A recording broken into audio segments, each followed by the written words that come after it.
तो कहानी की शुरुआत वहीं से होती है जहां पर खत्म हुई थी। रेड सेक्ट का वह मॉन्क आइस ब्लॉसम के यादों में किसी की प्रेजेंस को सेंस कर काफी ही ज्यादा डर गया होता है और उस ओर देखते हुए कहता है, आखिरकार यह किस तरह की पावरफुल प्रेजेंस मैंने महसूस की है। इतना बोलते हुए जब वह उस ओर देखता है तो वहां पर डैन का मास्टर होता है और वह उस छोटी आइस ब्लॉसम से कह रहा होता है, संग चलो साथ चलते हैं, तुम्हारी माँ को तुम्हारी चिंता हो रही है। वहीं वह मंक सोच रहा होता है, धत्तेरी की ये क्या है, इतना स्ट्रॉन्ग प्रेजेंस, लेकिन वह आदमी तो बस एक ऐसा एग्जिस्टेंस है जो आइस ब्लॉसम के मेमोरी में है। और फिर भी मुझे ऐसा क्यों महसूस हो रहा है कि उसके सामने आते ही मेरा दिल फटने वाला है। अगर ऐसा ही चलता रहा तो मैं मर जाऊंगा। जिसके दूसरे ही पल वह हानसांग की यादों से बाहर फेंक दिया जाता है और वह बाहर की ओर आते हुए कहता है, क्या ऐसा होना संभव भी है? मैं किसी ऐसे आदमी से मौत के खौफ को कैसे महसूस कर सकता हूँ जो केवल किसी की यादों में ही मौजूद है। धिक्कार है, यह पहली बार है। मैं अब तक 6 हेल्थ इमॉर्टल रिवाइव कोर्स को बना चुका हूँ, लेकिन यह पहली बार है जब मैंने इस तरह के रिएक्शन को देखा है।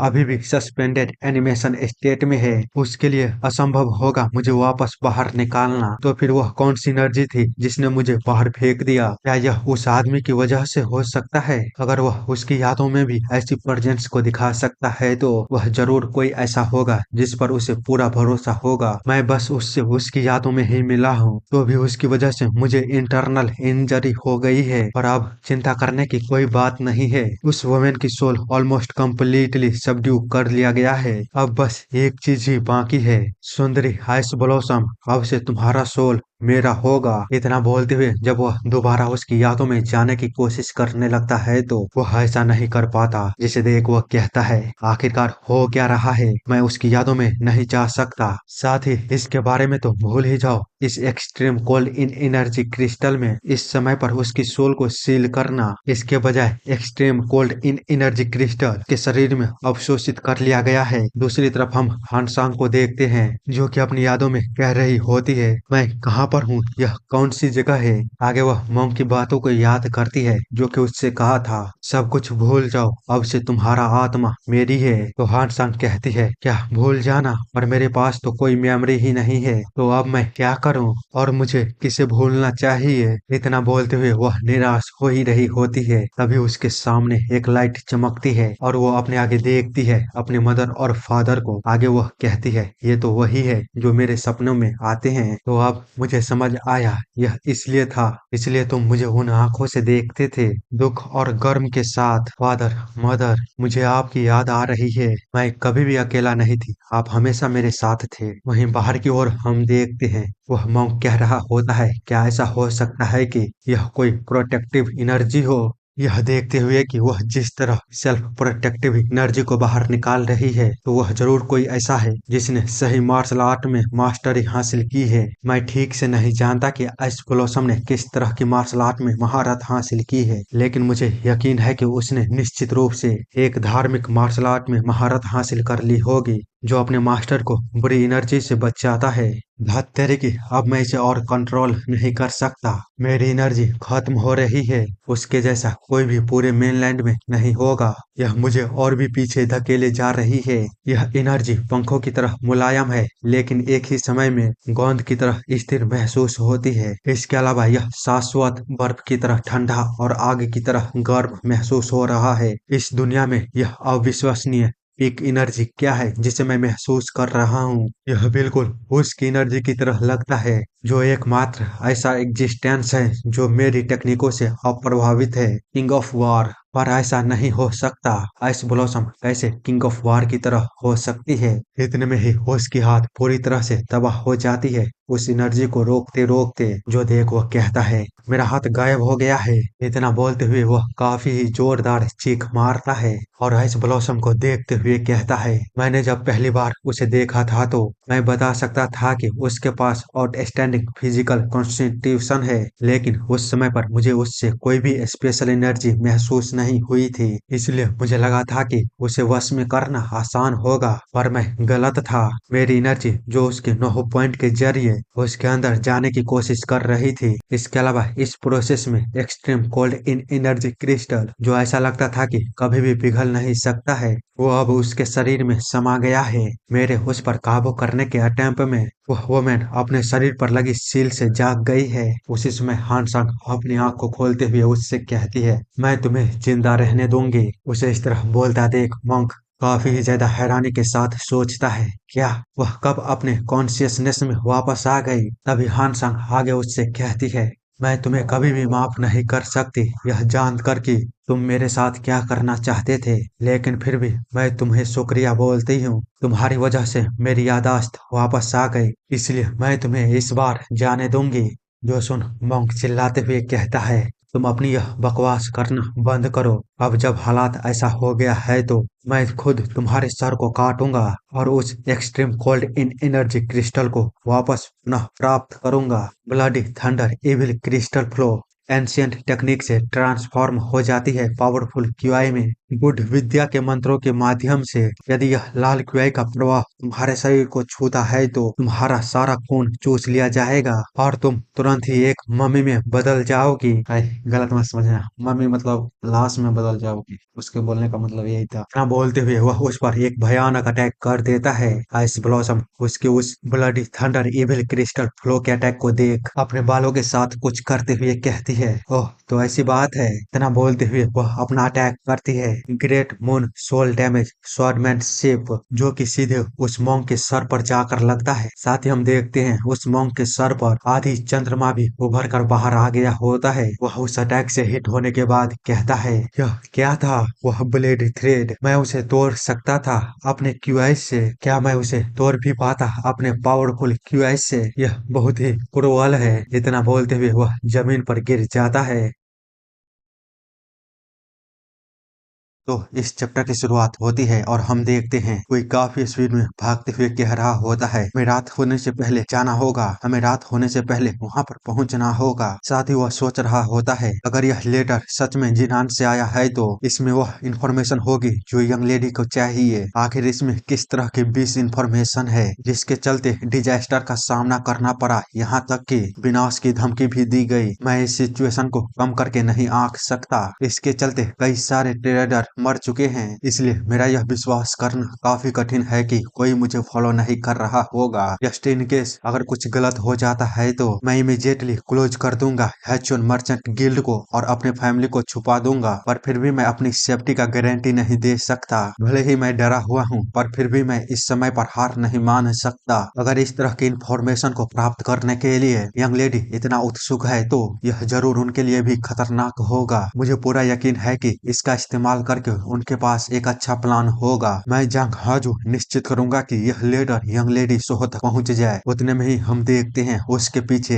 एक व्हाइट हुडी में बंदा आता है, जिसको देख वह कहता है, ऐसा नहीं हो सकता, वह इतनी जल्दी कैसे आ सकता है। वही वह व्हाइट कपड़ों वाला बंदा उसका पीछा करते हुए कह रहा होता है, मैं तुम्हें ऐसे ही नहीं जाने दूंगा। इतना बोलते हुए वह उस पर अटैक करता है। आगे उसे देखते हुए कहता है, ब्लैक स्कॉल व्हाइट स्वॉर्डमैन से है, यह तो 5 ड्रैगन लीग के बेस्ट असासिनों में से एक है। क्या इसका मतलब है कि वांग बुगनैक ने खुद कदम उठाने का फैसला किया है। तभी वहाँ पर बैगर सेक्ट से एक बंदा आते हुए कहता है, यह बैगर उन कमीने व्हाइट स्वॉर्डमैन से सामना करेगा। इसी के साथ उन दोनों के ही स्वॉर्ड टकराते हैं, जबकि हाग्यू वहाँ से भागते हुए सोच रहा होता है, क्या ग्योबैंग और वह ग्योबैंग हमारी हेल्प क्यों करेगा। देखते हैं उस भिखारी ने उस व्हाइट स्वॉर्डमैन के अटैक को रोक दिया होता है। आगे हाग्यू से कहता है, चलो शांत हो जाओ, बाद में तुम यंग लेडी से इसके बारे में विस्तार में पूछ सकते हो। इसके अलावा एक शिप डॉक में तुम्हारा इंतजार कर रहा है, इसलिए बेहतर होगा कि जल्दी करो। जो सुन वह बंदा सोचता है, मुझे नहीं पता कि सिचुएशन कैसी है, लेकिन मैं जांग हागू एक दिन निश्चित रूप से तुम्हारी इस दया के लिए भुगतान करूंगा। इतना बोलकर वह आगे की ओर बढ़ जाता है। वहीं पीछे खड़ा वह भिखारी उस स्वॉर्डमैन को रोके हुए कहता है, तुम्हारा क्या मतलब है दया करना, बस तुम मुझे खाना खिला देना, मेरे लिए इतना ही काफी होगा। फिलहाल के लिए यहाँ से जल्दी करो और जाओ। जाओ। वह बंदा कहता है तुम्हारा शुक्रिया। तभी वह स्वॉर्डमैन कहता है क्या ही बेवकूफ भिखारी है, तुम बस एक टाइम के खाने के लिए अपनी जिंदगी को दांव पर लगा रहे हो। क्या तुमको सच में लगता है कि तुम अकेले ही व्हाइट स्वॉर्डमैन से भिड़ सकते हो? तो वह भिखारी कहता है हमारा क्या मतलब है कि मैं अकेला हूँ। उसके इतना बोलते ही हम देखते हैं उसके पीछे कई सारे भिखारी और भी आ जाते हैं। वो बंदा आगे कहता है इसने कहा कि हम अकेले हैं, क्या तुम्हारे लिए हम 1 दर्जन काफी हैं? अब जबकि मैं इसके बारे में सोचता हूँ कि कैसे तुम्हारे जैसे स्वॉर्डमैन कमीनों को ताइवान में हराया था तो मुझे हंसी आ रही है, क्योंकि इस बार भी यह कुछ अलग नहीं होगा। वह व्हाइट स्वॉर्डमैन कहता है हाँ तुमने सही कहा, मैंने एक बार व्हाइट स्वॉर्डमैन के हारने की रिपोर्ट सुनी थी ग्योबैंक से। क्या तुम ही वो कमीने थे? अगर ऐसा है तो यह काफी होना चाहिए मुझे तुम लोगों को मारने के लिए। जिस पर उन भिखारियों के बीच से कोई कहता है तुम यह किस तरह की बकवास कर रहे हो, क्या तुम व्हाइट स्वॉर्डमैन के लीडर हो? जो सुन वह बंदा कहता है व्हाइट स्वॉर्डमैन, तुमको क्या लगता है कि मैं व्हाइट स्वॉर्डमैन की तरह दिखता हूँ? एक भी आदमी ऐसा नहीं है जो मुझे देखने के बाद जिंदा बचा हो, इसीलिए मुझे नहीं पता है कि उन्होंने मुझे किस नाम से पुकारा है, लेकिन मास्टर ने मुझे एक नाम दिया है व्हाइट ड्रैगन ग्रुप। याद रखना यह उन लोगों का नाम है जो तुम्हारी जान को लेगा। वह भिखारी उसके चेहरे को देख कहता है गोल्डन स्कल, क्या वह व्हाइट ड्रैगन ग्रुप से है? एक ऐसा ऑर्गेनाइजेशन जो व्हाइट स्वॉर्डमैन के रैंक से ऊपर है।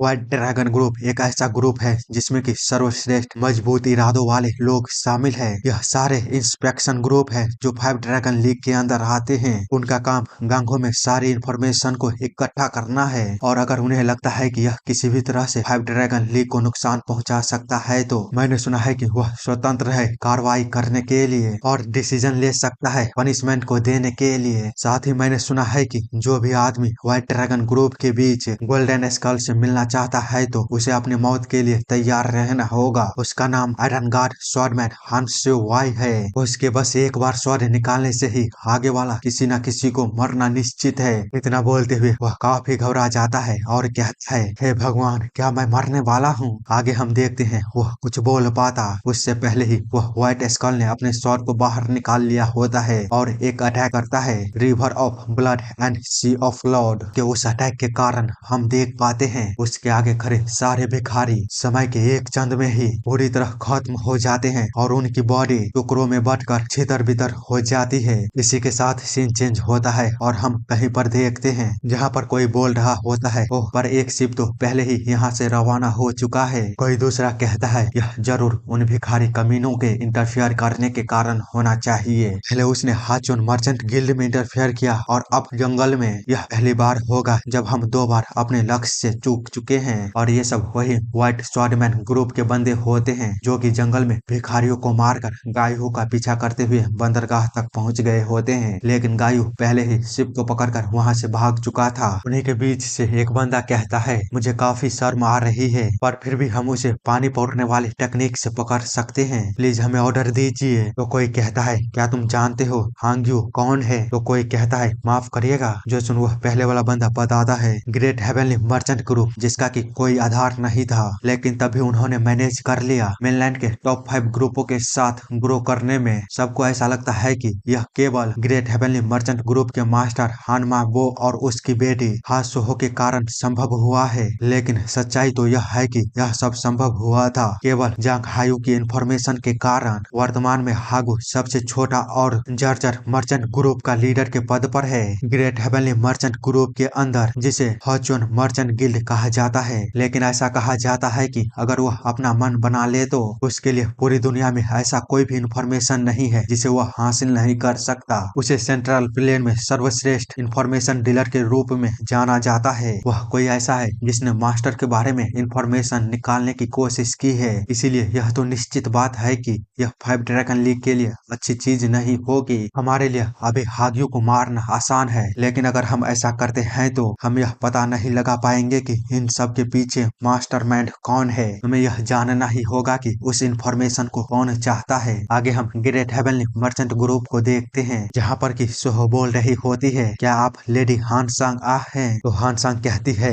मैं माफी चाहती हूँ इतनी देर रात यहाँ पर आने के लिए बिना किसी पूर्व सूचना के, क्योंकि मेरे पास इसके अलावा और कोई रास्ता नहीं था। तो सोहो उसे देखते हुए सोचती है क्या मैंने गलत समझ लिया था? एस ब्लॉसम के बारे में मैंने जो भी इंफॉर्मेशन को सुनी थी वह उससे थोड़ा अलग है। इतना सोचने के बाद वह कहती है, क्या आप यहाँ पर ओरेबियन की वजह से हैं? हानसांग बताती है, हाँ। जो सुन सोहो उससे कहती है, लेकिन वह यहाँ पर नहीं है। मुझे यकीन है कि आप पहले से ही जानती होंगी कि वह अभी के लिए फिलहाल 5 ड्रैगन लीग के प्रिजन में है। तो हानसांग कहती है, मुझे पता है, लेकिन मैं फिर भी यहाँ पर आना चाहती थी। जिस पर सोहो उससे कहती है, क्या मैं पूछ सकती हूँ कि ऐसा क्यों? हानसांग बताती है, क्योंकि मैं आपसे मिलना चाहती थी। मुझे पता है यंग लेडी सो किस तरह की पर्सन है, जिसको कि सबसे अधिक भरोसा उस पर है, जिसने कि मेरे फादर से मार्शल आर्ट को इनहेरिट किया है। उसकी ऐसी बातों को सुन सोहो सोचती है, फादर, पर ओरेबियन ने मुझे बताया था कि यंग लेडी हान ने अपनी यादाश्त को खो दिया है। इसका मतलब क्या उसने अपनी यादाश्त को दोबारा हासिल कर लिया है? ये सब सोचने के बाद वह पीछे खड़ी अपनी सर्वेंट से कहती है, सोंगयोंग, हम एक लंबी बात करने वाले हैं तो हमारे लिए चाय को बनाओ। तो सोंगयोंग कहती है, ठीक है, मैं समझ गई यंग लेडी। आगे सोहो हानसांग से कहती है, इस कमरे में काफी शोर है, चलिए हम पिछवाड़े में चलते हैं, आई मीन बैकयार्ड में चलते हैं। तो सोंगयन कहती है, हाँ शुक्रिया। इतना बोलकर वह दोनों जाते हुए हानसांग कहती है, वह आदमी? तो सोहो कहती है, माफ करना। जिस पर हानसांग उससे पूछती है, आपको क्या लगता है मास्टर डैन वापस लौटेंगे? सोहो उसे बताती है, हो सकता है कि पावरफुल ग्रुप्स की ग्रैंड असेंबली के सुरक्षित रूप से खत्म होने के बाद वह वापस आ जाए। और एवियन ऐसा ही है, वह कभी भी जल्दी नहीं आता, हमेशा लेट कर देता है। जो सुन हानसांग कहती है, इसलिए वह वहाँ से भी देर से निकलेगा। तो सोहो कहती है, शायद, लेकिन इसमें कितना भी समय क्यों ना लगे, वह हमेशा वापस आता है। जैसे जब वह मुझसे मिलने के लिए आया था, या फिर जैसे जब वह आपसे मिलने के लिए गया था और इस जगह पर आया था। अब तो ओरेबियन का इंतजार करना भी मेरे लिए खुशी बन गई है। उसकी इस तरह की बातों को सुन हानसांग कहती है, तो फिर क्या हमें अब साथ इंतजार करना चाहिए? चैप्टर की शुरुआत वापस ग्रेट हेवनली मर्चेंट ग्रुप से होती है और कोई बोल रहा होता है, ये क्या था? मैं हवा में कंपन को महसूस कर सकता हूँ। मुझे पूरा यकीन है कि यह वहाँ से आ रही है, एक ऐसे पर्सन से जिसके पास स्ट्रॉन्ग क्यूआई है, जिसने कि ग्रेट हेवनली मर्चेंट ग्रुप में प्रवेश किया है। क्या यह कोई असासिन हो सकता है जो कि यंग लेडी को टारगेट करने के लिए आया हो? पर इस फैक्ट को देखते हुए कि उसने अपनी मौजूदगी एनर्जी को छुपाने की कोशिश नहीं की है, न ही उसने कोई मर्डरस ऑरा को दिखाया है, तो कम से कम वह ऐसा व्यक्ति नहीं होना चाहिए जो इस जगह पर गलत इरादे से आया हो। इसका मतलब क्या वह कोई असासिन नहीं है? मुझे यह एहसास कुछ जानी पहचानी लग रही है। आगे हम देखते हैं, सोहो बोल रही होती है, मैंने आपके लिए बिलचुआन को तैयार किया है। मैंने सुना है कि आपको इसे पीना पसंद है, इसीलिए मैंने इसे विशेष रूप से आपके लिए तैयार किया है। तो हानसांग कहती है, अब जब मैं इसके बारे में सोचती हूँ तो यंग लेडी, हाँ, आप नेचुरली गॉर्जियो बोलती हैं। क्या आप गॉर्जियो से हैं? सोहो बताती है, हाँ, मैं गॉर्जियो से हूँ, बिल्कुल आपकी तरह। और अब जबकि मैं इसके बारे में सोचती हूँ तो हम दोनों ही नेचुरली गॉर्जियो में बात कर रहे हैं। आगे वह बोलती है, होनी यानी कि बड़ी बहन, चूंकि आपकी उम्र ओरेबियन के समान है, क्या मैं आपको बड़ी बहन कह सकती हूँ? तो हानसांग कहती है, जैसा तुम चाहो। वहीं पीछे से आयरन टैलेंट हानसांग को देखते हुए सोच रहा था, वह लड़की डेफिनेटली हान फैमिली से है। उसी समय हानसांग भी उसकी प्रेजेंस को महसूस कर लेती है और तुरंत ही अपनी एनर्जी को काफी ही विकराल रूप में बाहर की ओर निकालते हुए उसकी ओर देखती है। उसके चेहरे को देख आयरन टैलेंट कहता है, आइस ब्लॉसम हानसांग, क्या ही सरप्राइज है। पहली बार मैं उसे तब देखा था जब किंग ऑफ वार को जेल में बंद कर दिया गया था, जिसे कि 1 महीना भी नहीं हुआ है। लोग उसे स्वॉर्ड क्वीन कहते हैं, लेकिन उस समय पर मैंने केवल यह सोचा था कि उसमें यह हासिल करने की क्षमता है, क्योंकि वह उस समय पर वॉल को कभी भी नहीं तोड़ सकती थी। लेकिन फिर भी 1 महीने से भी कम समय में उसने इस दुनिया में क्या अनुभव कर लिया है। आखिरकार उसके साथ ऐसा क्या हुआ जो इस लेवल पर वह पहुंच गई है? उसे देखते हुए अब मैं बोल सकता हूँ कि उसकी क्यूआई मेरे बराबर है। वह पूरे कॉन्फिडेंस के साथ स्वॉर्ड क्वीन के पोजीशन पर पहुंच गई है। यह मुझे काफी परेशान कर रहा है। टैलेंटेड लोग बहुत तेजी से किंग ऑफ वार के आसपास गैदर हो रहे हैं। यंग लेडी सोहो, जो कि वाइड एंड डीप कोस्ट पर महान शक्तियों को लीड करना जानती है। दूसरी तरफ जोंगनोंग सेक्ट का जियोम हानसो, वह कोई ऐसा पर्सन है जो भले ही अभी न्यू कमर हो, पर फिर भी उसके पास इन्फिनाइट पोटेंशियल है। साथ ही young uncompromise martial artist ten flag, जो कि आयरन मार्शल एसोसिएशन को रिप्रेजेंट करता है, और अभी अभी स्वॉर्ड क्वीन के पोजीशन को हासिल करने वाली हान सांग भी, सारे टैलेंटेड लोग किंग ऑफ वार के साथ शामिल होकर नए फोर्स को बना लिया है। अंततः इन सब का नंबर कम नहीं है। यदि पावरफुल ग्रुप्स की ग्रैंड असेंबली में पार्टिसिपेंट आयरन मार्शल एसोसिएशन को डिसबैंड करने का फैसला करता है और किंग ऑफ वार सेफली इससे बाहर आ जाता है, तो जो लोग आयरन मार्शल एसोसिएशन से असंतुष्ट होंगे वे सभी आवाज उठाना शुरू कर देंगे और किंग ऑफ वार का साथ देंगे। पर फाइव ड्रैगन लीग और लायन लीग का पहले से ही किंग ऑफ वार के साथ खराब रिलेशन है, इसीलिए उनके हाथ मिलाने का कोई रास्ता नहीं है। लेकिन यह नाइन सेंट्रल के लिए अलग है। यदि किंग ऑफ वार और उसके पीछे चलने वाले सभी सेनाओं ने नाइन सेंट्रल के साथ हाथ मिलाया तो वे ऐसे पैमाने पर ताकत को बनाएंगे कि जिसे आयरन मार्शल एसोसिएशन के बराबर माना जा सकता है। इसीलिए अब इस दुनिया में उस अराजकता को तुम कैसे हल करोगे जो तुम करने की हिम्मत कर रहे हो हुआंगबुगुनैन। और हाँ, मैं आप लोगों को बता दूं, अभी फिलहाल के लिए 4 दिन बचे हुए होते हैं पावरफुल ग्रुप्स के ग्रैंड असेंबली में। आगे हम तीसरे दिन देखते हैं पावरफुल ग्रुप्स के ग्रैंड असेंबली से पहले की वही बोल रहा होता है, मैंने सुना है कि आयरन मार्शल एसोसिएशन में जाना और भी अधिक कठिन होती जा रही है। मुझे बताओ, क्या तुम जब आए थे तो तुम्हें कोई परेशानी हुई थी? तो दूसरा कोई कहता है, तुम्हारे द्वारा दिए गए पास के लिए शुक्रिया, मैं बिना किसी मुसीबत के अंदर आ सका। वो पहले वाला बंदा कहता है, यह पास तुम्हारी पहचान की गारंटी के लिए ग्रेट हेवनली मर्चेंट ग्रुप के द्वारा जारी किए गए लेटर के समान है, इसलिए अब तुमको यहाँ पर कोई भी परेशानी खड़ी नहीं करनी चाहिए। तो वो बंदा कहता है, हाँ बिल्कुल। जो सुन वो बंदा कहता है, मुझे बताओ मास्टर ने क्या फैसला किया है? जिस पर वो बंदा बताता है, जैसा कि आपने उम्मीद की थी, एल्डर होंग ग्योबेंग ने आधिकारिक तौर पर पावरफुल ग्रुप्स के ग्रैंड असेंबली में किसी भी तरह से इंटरफियर न करने की घोषणा की है। इसीलिए मुझे यह कहने में डर लग रहा है कि यह आखिरी बार होगा जब हम आपकी मदद कर सकते हैं। जो सुन वोल्डबैगर कहता है, वो तो ऐसा है। आगे वोल्डबैगर के पीछे वाला बंदा बताता है, इसके अलावा मास्टर और एल्डर इस संभावना से डरते हैं कि पूरा ग्योबेंग संकट में पड़ जाएगा केवल आपके और किंग ऑफ वार के बीच पर्सनल रिलेशन के कारण। साथ ही हम जान पाते हैं ग्योबेंग के लिए यह नियम है कि वह किसी भी पॉलिटिक मामले में हस्तक्षेप नहीं करेगा, ठीक वैसे ही जैसे जब 10 साल पहले आयरन मार्शल एसोसिएशन का गठन किया गया था और उसके बाद जब यूनान के साथ लड़ाई हुई थी। साथ ही जब आयरन मार्शल एसोसिएशन के भीतर आंतरिक संघर्ष हुआ था, इन सब में ग्योबेंग ने केवल मांगे जाने पर ही अपनी सहायता दी थी, इसके अलावा उन्होंने कभी भी पहल नहीं की। वोल्डबैगर आगे सोचता है, ग्योबेंग के लिए अब हस्तक्षेप करना बुरा होगा, इसीलिए मुझे पहले से उम्मीद थी कि वे मामले से अपने हाथ को खींच लेंगे। साथ ही उन्होंने जो फैसला किया है मैं उसे समझता हूँ, ताकि मैं विश्वास नहीं कर सकता कि उन्होंने सोचा कि किंग ऑफ वार के साथ मेरा रिलेशन पूरे ग्योबेंग को परेशानी में डाल देगा। ये तो ऐसा लगता है कि पूरे ग्योबेंग पर फाइव ड्रैगन लीग का दबाव इस हद तक है कि वे कोई भी कदम नहीं उठा सकते हैं। क्या हुआंगबुगनैक ने इन सब के पीछे कोई चाल चली है? वेल, कारण चाहे जो भी हो, मैं इस फैसले के बारे में कुछ भी नहीं कर सकता। आगे वह उस बंदे से कहता है, चलो ठीक है, मास्टर को बताना कि मैं उसके फैसलों को समझ सकता हूँ। तो उसके पीछे बैठा बंदा कहता है, एक और बात, मैं उस चीज के बारे में रिपोर्ट करना चाहता हूँ जिसके बारे में आपने मुझे पिछली बार जिनान में जानने के लिए कहा था। आप जिस इंफॉर्मेशन को चाहते हैं वह जांग हाग्यू नामक एक मर्चेंट के पास है। उसके साथ मीटिंग के लिए ग्योबैंग के सर्चर को हॉर्चून मर्चेंट गिल्ड के पास भेजा गया था, पर जब ये लोग वहाँ पर पहुँचे तो हॉर्चून मर्चेंट गिल्ड को पूरी तरह से जला दिया गया था और जांग से जुड़े सभी लोगों को मार दिया गया था। लेकिन वहाँ पर जांग हाग्यू का कोई भी लाश नहीं था, इसीलिए मेरा मानना है कि जांग हाग्यू या तो बच गया है या फिर वहाँ से भाग गया है, नहीं तो हो सकता है कि वह पकड़ा गया हो। आगे और इन्फॉर्मेशन को पता करने पर हमें पता चला है कि हॉर्चून merchant group great heavenly merchant group के अंडर आने वाला छोटा सा ग्रुप है और उस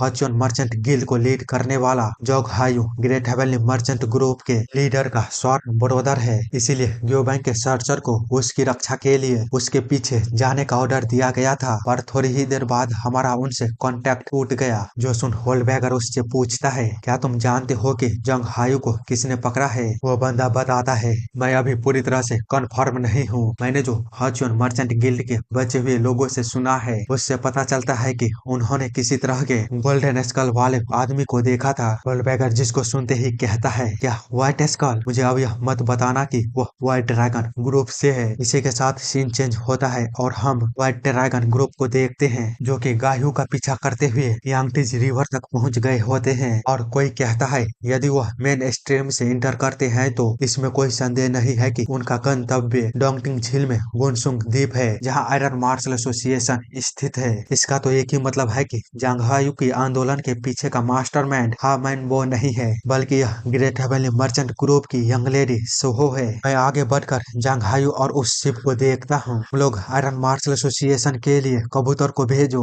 और अन्य व्हाइट ड्रैगन ग्रुप के मेंबरों को ग्रेट हेवनली मर्चेंट ग्रुप को चारों तरफ से घेरने और मेरा इंतजार करने के लिए इन्फॉर्मेशन दो। तो एक बंदा कहता है हमें मास्टर को क्या रिपोर्ट करना चाहिए। तो गोल्डन स्कल वहां से जाते हुए कहता है जैसा हम हमेशा करते हैं वैसे ही यह सब खत्म होने के बाद मैं खुद उसे सूचना दूंगा। इतना बोलकर वह पानी में कूद जाता है और काफी ही तेजी से पानी के ऊपर दौड़ता हुआ तुरंत ही उस शिप के पास पहुंच जाता है। साथ ही वह सोच रहा होता है यह पता लगाने की कोशिश करना कि मास्टर के सीक्रेट को कौन रिवील करना चाहता है। उससे छुटकारा पाना मेरा टारगेट है, लेकिन उस इन्फॉर्मेशन को रिवील होने से रोकना मेरे लिए प्राथमिकता है। जिस पल वह किसी से मिलेगा मैं उस पल ही उसे मार डालूंगा। इतना बोलते हुए वह साइलेंटली उन सभी के बीच उन्हीं में से एक बनकर शामिल हो जाता है। दूसरी तरफ जिंगाह्यू को देखते हैं जो कि सोच रहा होता है जब मैं पहली बार वांग बुकनैक के बारे में सब कुछ जानने के बारे में यंग लेडी के रिक्वेस्ट को सुना था तो मुझे आश्चर्य हुआ था कि यह किस तरह की बकवास थी।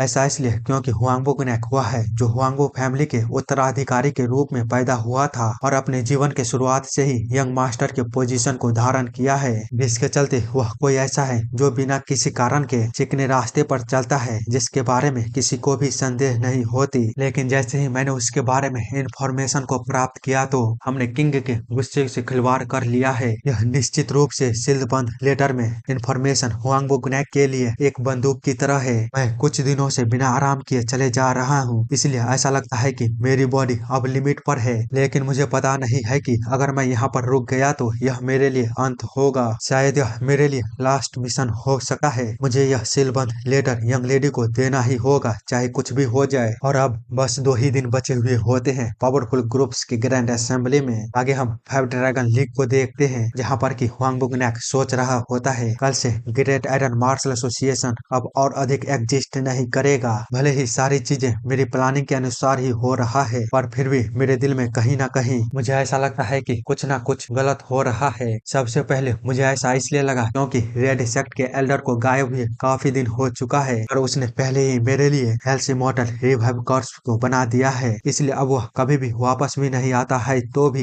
इससे मेरी प्लानिंग पर कोई असर नहीं पड़ेगा। तो फिर मैं इस अजीबोगरीब एहसास से छुटकारा क्यों नहीं पा रहा हूँ मानो मेरी प्लानिंग में कुछ गड़बड़ है। मैंने पहले ही विभिन्न संभावनाओं के बारे में सोचा है और इस समय पर उसके लिए इतने सारे उपाय को भी तैयार किया है। क्या मैं शायद बिना किसी कारण के चिंता कर रहा हूँ? यहाँ तक कि सबसे बड़ा रुकावट किंग ऑफ वॉर, और अब उसने भी अपनी मार्शल आर्ट को खो दिया है और अभी प्रिजन के अंदर मौत का इंतजार कर रहा है। हालांकि उसके इतना बोलते ही सीन चेंज होता है अंडरग्राउंड प्रिजन में डैन की ओर, जहाँ पर की प्रिजन ऑनर साचियन डैन के पपेट प्ले टेक्निक में फंसा हुआ उसे अंतिम दरवाजे तक लाते हुए कहता है हम अंत में इस प्रिजन से बाहर निकलने के लिए अंतिम द्वार पर पहुंच गए हैं। यह गेट लॉक नहीं है तो हम इसे धक्का देकर आसानी से खोल सकते हैं। साथ ही एक बार जब हम इस द्वार से गुजरते हैं तो हमें एक ऐसा रास्ता मिल जाएगा जो इस जगह को बाहरी दुनिया से जोड़ता है। जो सुन डैन के साथ वाला ओल्ड मैन कहता है मैं कुछ असाधारण उम्मीद कर रहा था क्योंकि यह आखिरी द्वार था,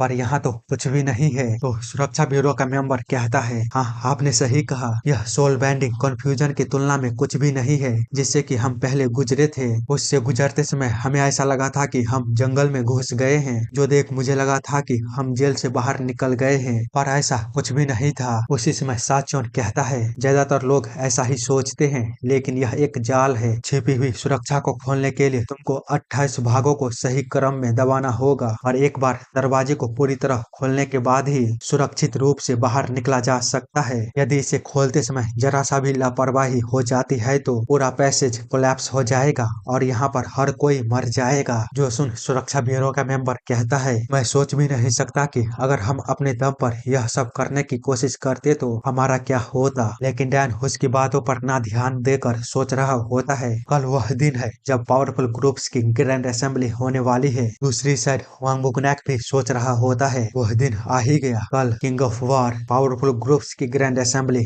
होने वाली है। कल किंग ऑफ वॉर हम में से एक निश्चित रूप से मरेगा। इसी के साथ चैप्टर चैप्टर की शुरुआत पावरफुल ग्रुप्स की ग्रैंड असेंबली के दिन से होती है और कोई बोल रहा होता है। इंसानों का वह समुंदर अंतहीन चलता रहता है। उनके द्वारा की जाने वाली आवाजों को सुन मेरे कानों में दर्द होता है। वे इस सच्चाई के बारे में अच्छी तरह से जानते थे कि वे बिना इनविटेशन के प्रवेश नहीं कर पाएंगे, पर फिर भी उन्हें इसकी कोई परवाह नहीं है। वे इस आशा में टिके रहे हैं कि वे इसके अंदर जा सकते हैं, लेकिन जब उन्होंने एक भयानक खेल को देखा तो अंत में यह बेकार हो गया। खैर, मैं इस कारण को समझता हूँ कि वे इतने उत्सुक क्यों थे और इतना हंगामा क्यों किया अंदर आने के लिए। यहाँ पर 10 साल बाद 72 शक्तिशाली वॉरियर एक साथ गैदर हुए हैं। इनमें से हर एक के पास एक एरिया का लीडर बनने के लिए पर्याप्त अधिकार है। वे ऐसे लोग हैं जो अभी मेनलैंड की छिपी हुई असली ताकत कहलाने के लायक हैं। मुझे लोगों की चीयर्स सुनाई देने लगा है। ऐसा लगता है कि एक एक करके 72 पावरफुल वॉरियर खुद को दिखाना शुरू कर दिया है। वह आदमी जंग शान है, सही कहा ना। मैंने काफी समय से उसे नहीं देखा।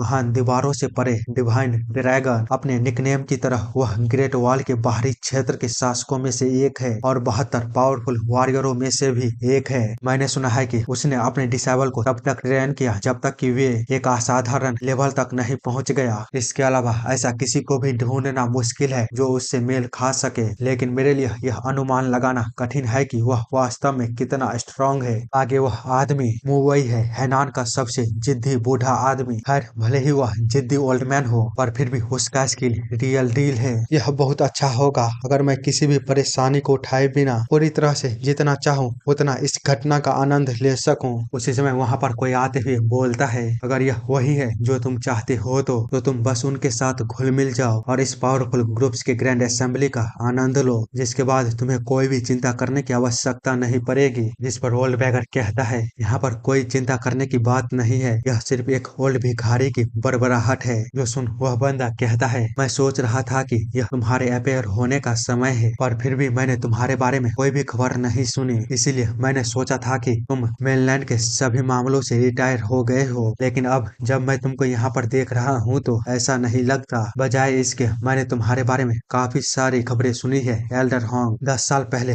तुमने अचानक ही कहा कि तुमको एक रहस्यमय बूढ़े आदमी को खोजने की आवश्यकता है जिसकी नीली आंखें और नाजुक हाथ थे। फिर तुम सनयांग में रहे और हाल ही में खुद को गांगो में किंग ऑफ वार के साथ दिखाया। ये बंदा वाइज टीचर होता है। उसकी बातों को सुन होल बैकर कहता है, यह थोड़ा अलग लग रहा है। क्या आप किंग ऑफ वार में इंटरेस्ट रखते हैं या फिर बस तुम मुझ में रुचि रखते हो, क्योंकि यह मेरे लिए थोड़ा बोझ हो जाएगा। वाइज टीचर कहता है, क्या यह स्पष्ट नहीं है? बेशक यह किंग ऑफ वार में मेरे रुचि के कारण था। ऐसे बहुत से लोग नहीं हैं जो इस बड़े से गांगों में एल्डर हॉन्ग के बारे में समाचार को जानना चाहते हैं। जो सुन होल्ड बैगर उसकी ओर काफी अजीब नजरों से देखता है, जिसको देख टीचर कहता है, फिर भी मुझे एक ऐसे साथी से मिलकर अच्छा लगा जिसके साथ मैं 10 साल बाद पहली बार खुलकर बात कर सकता हूँ। लंबे समय से नहीं मिले एल्डर हॉन्ग। उसकी इस तरह की बातों को सुन होल्ड बैगर सोचता है, यह एक मजाक है। उस तरह की बातें उसके लिए बस एक मजाक है। अब मुझे याद आया कि मैं उसके आसपास क्यों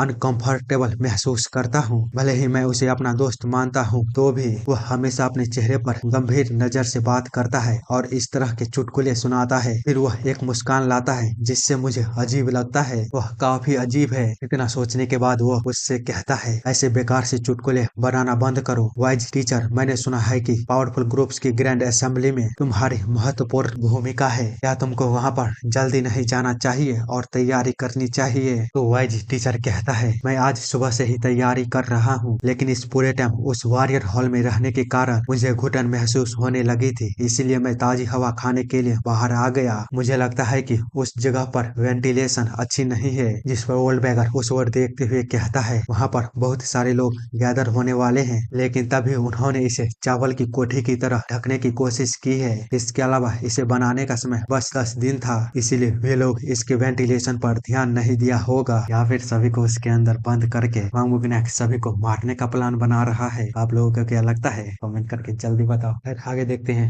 ओल्ड बैगर कहता है, वह वॉरियर हॉल बिना किसी नाम का जगह था जो आयरन मार्शल एसोसिएशन के बनने से पहले ही अस्तित्व में था। इसका उपयोग हाई लेवल के मार्शल आर्टिस्ट एक दूसरे के खिलाफ कंप्लीट करने के लिए यूज करते थे। यह वही जगह है जहाँ पर 10 साल पहले पावरफुल ग्रुप्स की ग्रैंड असेंबली हुई थी। यह इकलौता हिस्टोरिकल प्लेस है, लेकिन अचानक ही इसका नाम वॉरियर हॉल रख दिया गया। मैंने सुना है कि पावरफुल ग्रुप्स की ग्रैंड असेंबली बिना छत के किसी जगह पर नहीं हो पाएगी, इसीलिए उन्होंने इसे जल्दबाजी में बनाया है। मुझे अभी भी इसे समझने में मुश्किल हो रही है कि पावरफुल ग्रुप्स के ग्रैंड असेंबली को करने का मेन कारण क्या है। तो वाइज टीचर कहता है, अब जबकि हुआंगबुक इसका ऑर्गेनाइजर है तो मैं पूरी तरह से श्योर हूँ कि उसके पास बहुत सी चीजें होंगी जो वह चाहता होगा। इतने में ही वहाँ पर कोई आते हुए वाइज टीचर की ओर देखते हुए काफी भयानक मर्डरस ऑरा को निकालने लगता है, जिसको देख वाइज टीचर कहता है, वह आदमी, मैंने उसके बारे में सुना है, वह इनविंसिबल ब्लडी हैंड डांग ग्वांग इल है। वह हमेशा अपने ओपोनेंट को वाटर क्लियर आई के साथ देखता है और वह उन्हें सांप की आंखों में देखने के भ्रम में डालकर डराता है, हालांकि वह मुझे क्यों इस तरह डराने की कोशिश कर रहा है। गोल्डबैगर कहता है, क्या वह पागल हो गया है? वह कैसे वाइज टीचर को मर्डरस ऑरा को दिखा सकता है? तो वाइज टीचर कहता है, क्योंकि सिचुआन का डोंग फैमिली 5 ड्रैगन लीग के अंदर आता है तो आयरन मार्शल एसोसिएशन के विघटन का समर्थन करना उनके लिए एक निश्चित बात है, ठीक वैसे ही जैसे 5 ड्रैगन लीग चाहता है, लेकिन सिर्फ इसलिए कि अन्य लोग उसके समान नहीं सोचते हैं। तो इसका मतलब यह नहीं है कि उसके लिए ऐसा करना उचित रहेगा। वैसे भी मुझे पता है कि डोंगवांग इल कोई ऐसा पर्सन नहीं है जो खुले तौर पर इस तरह की कार्रवाई करेगा। मुझे पूरा यकीन है कि उसके कुछ और ही इरादे हैं। आगे वह उस बंदे से कहता है, पैट्रियार्च डोंग, मैं नहीं जानता हूँ कि आपका ऐसा करने का क्या कारण है, लेकिन मुझे आपके खेल के साथ खेलने का कोई इरादा नहीं है, बस अपने साथ ही खेलो। इतना बोलते हुए वह अपने हाथ वाले इस चीज को क्या बोलते हैं मुझे पता नहीं, उसे घुमाता है और उसके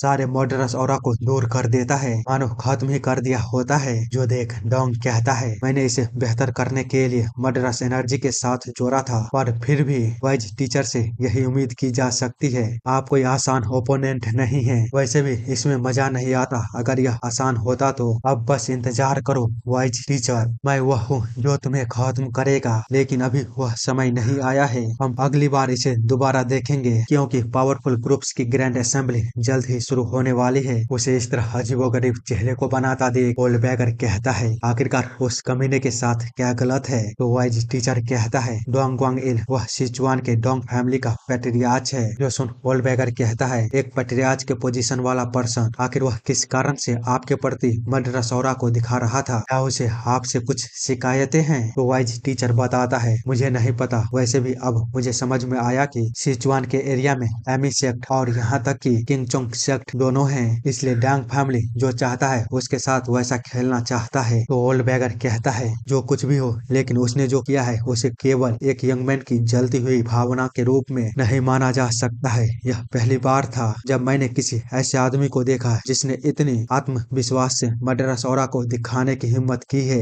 ऐसी जगह पर जहाँ पर दुनिया भर से मार्शल आर्टिस्ट इकट्ठा हुए हैं। पर तुम ज्यादातर लोगों से अलग हो, तुम ऐसे पर्सन नहीं लगते जो आसानी से उसके द्वारा उकसाए जा सकता है। तो बताओ अब तुम क्या करने वाले हो? क्या तुम उस अपरिपक्व बच्चे को दिखाने जा रहे हो कि गांगो कितना डरावना हो सकता है? तो वाइज टीचर कहता है, बेशक मुझे उन कमीनों से नफरत है जो अपनी आत्मविश्वास दिखाने और असभ्य होने के बीच अंतर नहीं कर सकते हैं। मैं उन आत्मभ्रमित सरे हुए कमीनों के बारे में बात कर रहा हूँ जिन्हें लगता है कि वे अपना आत्मविश्वास दिखा रहे हैं, जबकि वे अपने विरोधियों के प्रति जरा सा भी शिष्टाचार नहीं दिखाते। मैं निश्चित रूप से उसे दिखाऊंगा कि क्या होगा यदि वह गांगो में बेरहमी से काम करने की हिम्मत करता है, तो चाहे फिर इसका जो भी कारण हो। मुझे बताओ एल्डर, क्या यह सही समय रहेगा उसे यह सिखाने के लिए? क्योंकि मुझे लगता है कि यह सबसे अच्छा समय है उसके सीखने के लिए। गोल्डबैगर कहता है, नहीं नहीं, बेहतर होगा कि तुम अपने आप को शांत कर लो। क्या तुमको पावरफुल ग्रुप्स की ग्रैंड असेंबली को संचालन नहीं करना चाहिए? मुझे लगता है कि तुम्हें अभी भी पावरफुल ग्रुप्स की ग्रैंड असेंबली को सुरक्षित रूप से पूरा करने पर ध्यान देना चाहिए। तो वाइज टीचर कहता है, एल्डर होंग,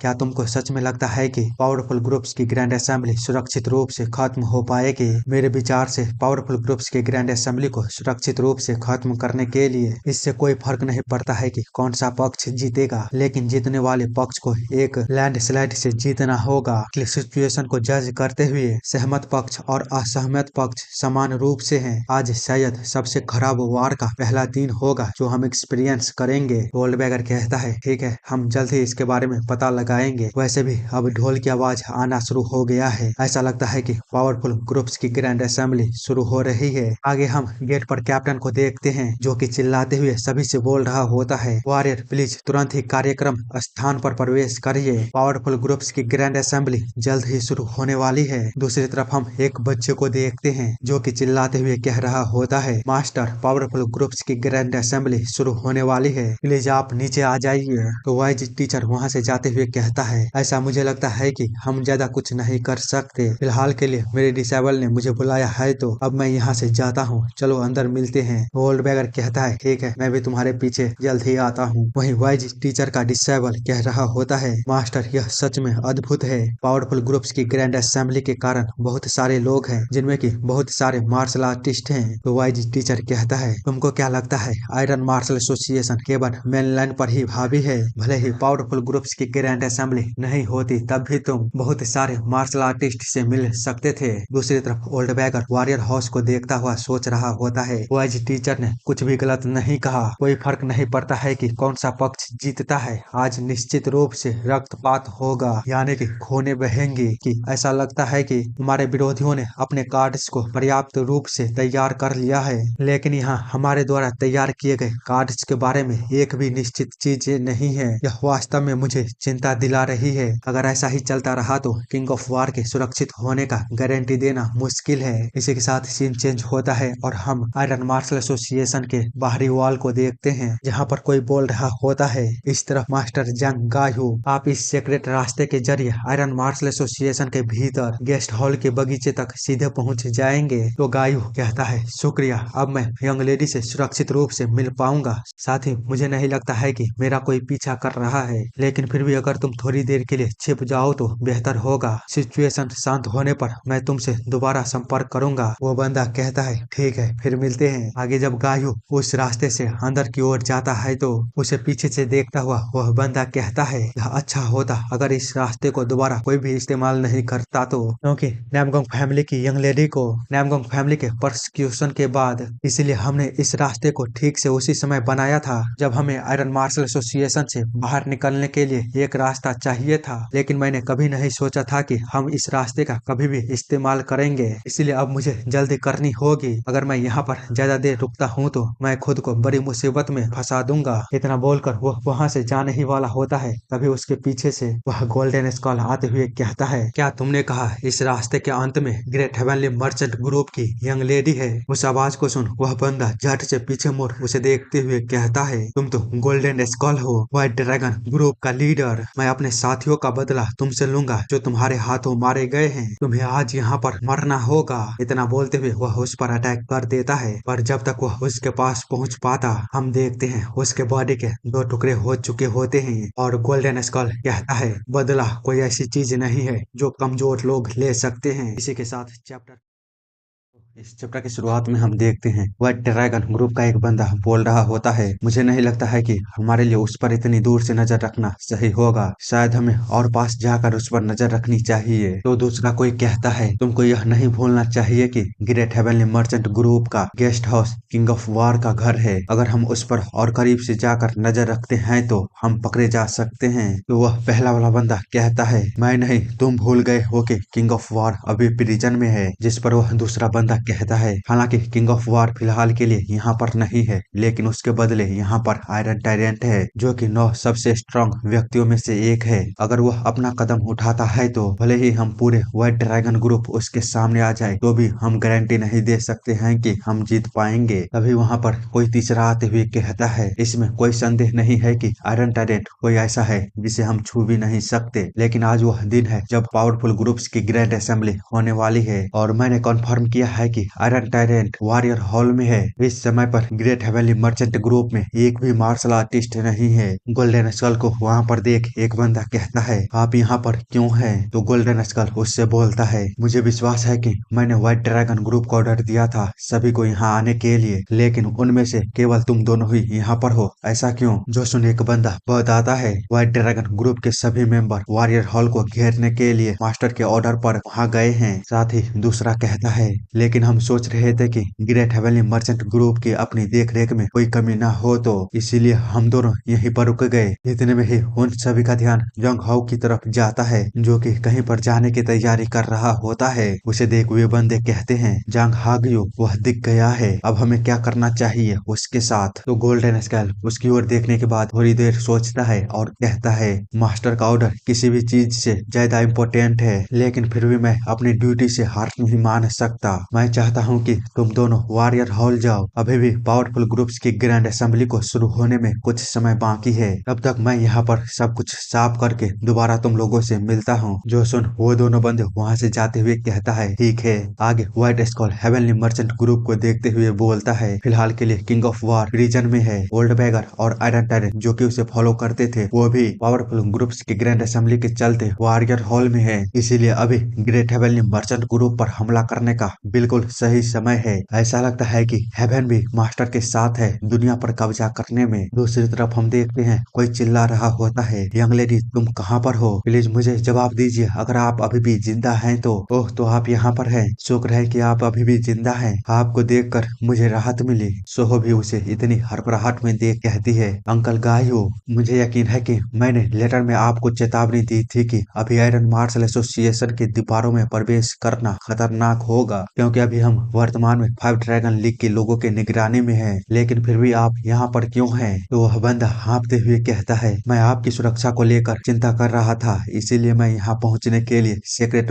रास्ते का इस्तेमाल किया। आपको अभी यहाँ से तुरंत बाहर निकलने की जरूरत है। सोहो उसे संभालते हुए कहती है, आपको कहीं चोट तो नहीं लगी है? प्लीज थोड़ा सा सांस लीजिए और विस्तार में मुझे बताइए कि क्या हुआ है। गायू बताता है, मेरे पास इसके लिए समय नहीं है, हमें जल्दी करनी होगी और एक सुरक्षित जगह पर जाना होगा। मैं तुम्हें खतरे में नहीं डाल सकता, वे कुछ ही समय में यहाँ पर पहुँच जाएंगे। उसकी बातों को सुन सोहो कहती है, क्या आपके बोलने का क्या मतलब है? गायू बताता है, व्हाइट ड्रैगन ग्रुप मेरा पीछा किया जा रहा है। 5 ड्रैगन लीग के अंदर आने वाले व्हाइट ड्रैगन ग्रुप के द्वारा मैं उनका ध्यान भटकाने में कामयाब रहा, लेकिन मुझे नहीं पता कि वे इस जगह पर कब आ जाएंगे। वो ये सब सोहो को बता ही रहा होता है, तभी उसके पीछे गोल्ड स्कल आते हुए कहता है, बेवकूफ कहीं के, क्या तुमको सच में लगता है कि तुम व्हाइट ड्रैगन ग्रुप के साथ ऐसा कभी कर भी सकते हो? उस आवाज को सुन गायो झट से पीछे मुड़ कहता है, नहीं, यह नहीं हो सकता, तुम कमीने कहीं के, तुम जो कर रहे हो क्या तुम्हें पता भी है कि इसके परिणाम को तुम संभाल भी सकते हो? जिसके रिप्लाई में गोल्ड स्कल कहता है, परिणाम को संभालना? मुझे नहीं लगता है कि यह कुछ ऐसा है जिसके बारे में जल्द ही मरने वाले लोगों को चिंता करनी चाहिए। दूसरी तरफ सोहो उसे देखते हुए सोच रही होती है, गोल्ड स्कल, अगर व्हाइट ड्रैगन ग्रुप का लीडर खुद ही इस मामले को अपने हाथ में लिया है, तो क्या इसका मतलब यह नहीं है कि 5 ड्रैगन लीग ने पहले ही हमारी प्लानिंग पर ध्यान दे दिया है? अगर ऐसा है तो वह आदमी मुझे मार डालेगा। नहीं, वह ग्रेट हेवनली मर्चेंट ग्रुप के सभी मेंबरों को आज मार डालेगा। नहीं, मुझे कुछ करना होगा और कुछ समय को निकालना होगा, चाहे जो कुछ हो जाए। इतना सोचने के बाद वह कहती है, तुम यहाँ पर कुछ भी नहीं कर सकते, यह प्लेस किंग ऑफ वॉर और आयरन टायरेंट के संरक्षण में है। अगर तुम फिर भी कुछ करते हो तो याद रखना, यह गेस्ट हॉल सभी मर्चेंटों का घर है। यहाँ कुछ भी हुआ तो आयरन मार्शल एसोसिएशन के अंदर ग्रुपों के साथ कौन एग्रीमेंट करेगा? यह जगह नाइन सेंट्रल के किसी भी पर्सनल मामले से इफेक्ट नहीं हो सकता, और न ही लाइन लीग और न ही 5 ड्रैगन लीग के। यह ऐसी जगह है जो आयरन मार्शल एसोसिएशन के गारंटी के अंदर आता है। इस जगह पर कोई भी पर्सनल मामले के कारण हमें नुकसान नहीं पहुंचा सकता। मेरा मतलब है कि तुम भले ही 5 ड्रैगन लीग के अंदर से आते होंगे, लेकिन तुम्हारे पास भी ऐसा करने का कोई भी अनुमति नहीं है। अगर तुम अभी भी यहाँ से नहीं जाते हो तो मैं तुम्हारे द्वारा किए गए सभी कामों को सभी के सामने ला दूंगी। तो की बातों को सुन गायो कहता है, हाँ बिल्कुल सही यंग लेडी, कोई भी नहीं तोड़ सकता गांगो के द्वारा किया गया एग्रीमेंट, चाहे फिर वह 5 ड्रैगन लीग ही क्यों ना हो। जो सुन गोल्ड स्कल कहता है, वाह क्या भाषण थी। और यंग लेडी, क्या तुम्हें सच में लगता है कि गेस्ट हॉल एक ऐसी जगह है जिस पर किसी को भी अटैक करने का अनुमति नहीं है? अगर तुम सच में ऐसा सोचती हो तो तुम्हारी प्रशंसा में कहे गए आउटस्टैंडिंग टैलेंट के बारे में र्यूमर सारी झूठ है। अगर यह प्लेस वैसा होता जिस पर की कोई भी आक्रमण नहीं कर सकता, तो फिर आयरन टायरेंट और किंग ऑफ वार को क्यों तुम्हारी सुरक्षा को सौंपा गया? किंग ऑफ वार पहले से जानता था कि आयरन मार्शल एसोसिएशन में एक भी जगह ऐसा नहीं है जो बाहरी लोगों के लिए बनाया गया हो। अगर तुम गॉर्जियो में पैदा हुई हो तो तुम्हें वहीं पर रहना चाहिए था। तुम जैसे घुस बैठे हो की हिम्मत कैसे हुई मेनलैंड की भूमि पर चारों ओर घूमने की, जैसे कि यह तुम्हारा बैकयार्ड हो। इससे तुम खुद को ही मार डालोगे। युआन को यहाँ से बाहर निकालने के बाद पूरे 10 साल बीत चुके हैं, लेकिन तभी यहाँ पर इस भूमि में बिखरे हुए युआन के अवशेष हैं। इसीलिए इस इम्पोर्टेंट समय पर हमें उस अवशेष को हटाना ही होगा। बाहरी कमीने जो मास्टर के रहस्यों को प्रकट करने और उसकी योजनाओं में बाधा डालने की कोशिश करने की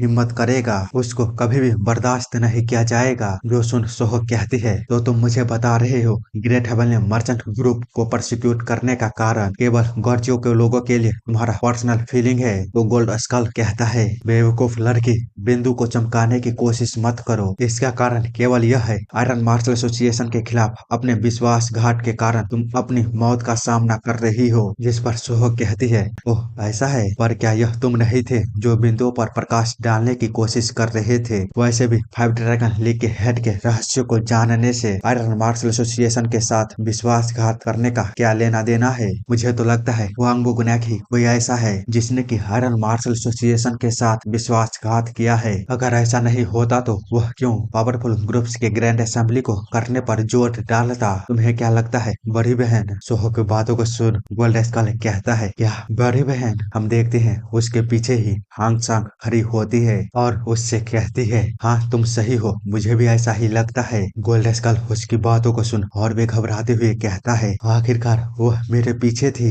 जेड फ्लावर ग्रुप की डिप्टी चीफ हांग सांग इतना बोलते हुए वह उस पर अटैक करते हुए कहता है, आखिर तुम्हारी हिम्मत कैसे हुई मेरे पीछे आने की? पर आगे वह कुछ कर पाता उससे पहले ही हांग सांग उसे अपने थ्रेड से कंट्रोल करते हुए कहती है, क्या तुम्हें सच में लगता है कि तुम मुझे बुली कर सकते हो? यह अब खत्म हुआ। वही गोल्ड स्कल सोच रहा होता है, अरे बाप रे, मुझे लगा था कि मेरा हाथ कट चुका है, या फिर मैं बस यह इमेजिन कर रहा था। नहीं, यह बस मेरी इमेजिनेशन नहीं है। मेरा सतगत जो कि दोनों काटा गया है, यह इसका प्रूफ है। वास्तव में यहाँ पर चल क्या रहा है? तभी हानसंग कहती है, अगली बार जब तुम अपने स्वॉर्ड को बाहर निकालो तो चीजों के बारे में अच्छी तरह सोचना। जब तक कि तुम यह न सोचो कि तुम यह आखिरी बार स्वॉर्ड को निकाल रहे हो। तो गोल्ड स्कल उससे कहता है, तुम जैसे तुच्छ व्यक्ति की हिम्मत कैसे हुई मुझे भाषण देने की? जिस पर हानसंग उससे कहती है, मुझे नहीं लगता है कि यह कुछ ऐसा है। अगर तुम अभी पीछे हट जाते हो तो मैं तुम्हें अभी जाने दूंगी।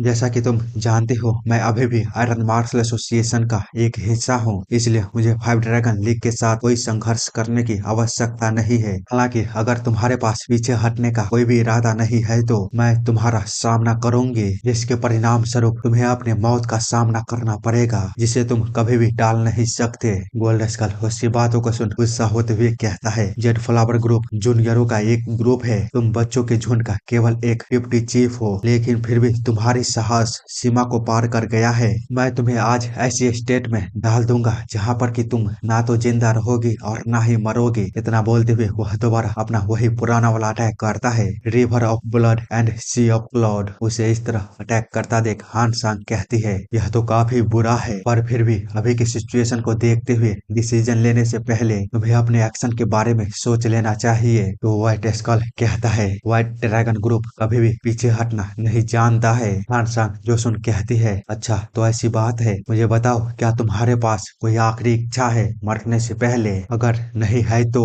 इतना बोलते हुए वह अपना अटैक करती है उस पर। Great moon soul dance swordsmanship. Gold skull हानसंग के इस तरह के अटैक को देख कहता है, ऐसा नहीं हो सकता, यह तो वह स्वॉर्डमैनशिप है जो कि अल्टीमेट लेवल को रीच कर चुका है। यह स्वॉर्ड एनर्जी बुलेट। मेरे फाइव ड्रैगन लीग के ज्वाइन करने के बाद मुझे स्वॉर्डमैनशिप के रास्ते पर चलते हुए कई दशक बीत गए हैं, जिसके चलते मैं हमेशा सोचता था कि मैं अपने स्वॉर्ड से किस तरह के अल्टीमेट टेक्निक को कर सकता हूँ। मैंने सोचा था कि कभी ना कभी तो मैं इसे जरूर देखूंगा, लेकिन मैंने यह एक बार भी नहीं सोचा कि मैं इसे अपनी मौत के रूप में देखूंगा। इसी के साथ चैप्टर खत्म।